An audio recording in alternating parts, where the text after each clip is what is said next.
আজকে আমরা বিনা ঝামেলায় 3 আইটেমের ইফতার তৈরি করব। তো প্রথমে এখানে আমরা দেশি শিমলা মরিচ ভালো করে ধুয়ে নিয়ে কেটে নিব, ভিতরের বিচিটা ফেলে দিব। এরপর একটি বাটিতে পরিমাণ মতো বেসন, স্বাদ অনুযায়ী লবণ, জিরার গুঁড়ি, মরিচের গুঁড়ি, হলুদের গুঁড়ি ও ধনিয়া গুঁড়ি দিয়ে পরিমাণ মতো পানি দিয়ে এটি ভালো করে মিক্স করে নিব।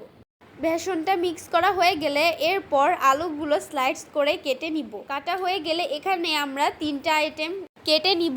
এরপর একটি ফ্রাই প্যানে পরিমাণ মতো তেল দিয়ে এর মধ্যে শিমলা মরিচগুলো বেসনের মধ্যে চুবিয়ে এগুলো ভালো করে ভেজে নিব।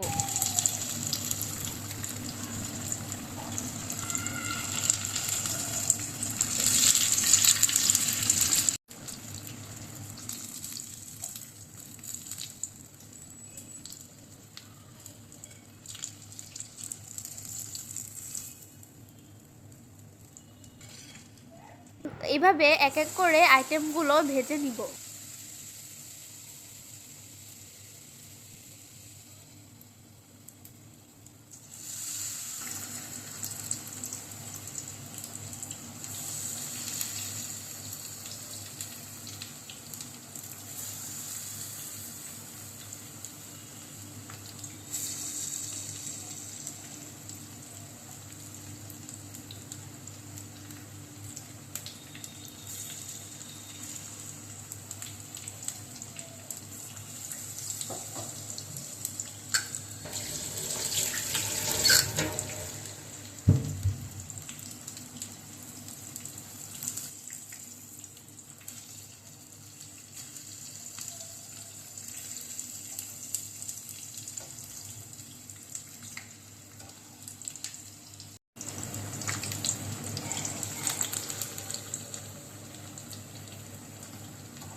এক এক করে সব আইটেমগুলো ভাজা হয়ে গেছে। এখন একটি প্লেটে এগুলো সার্ভ করব।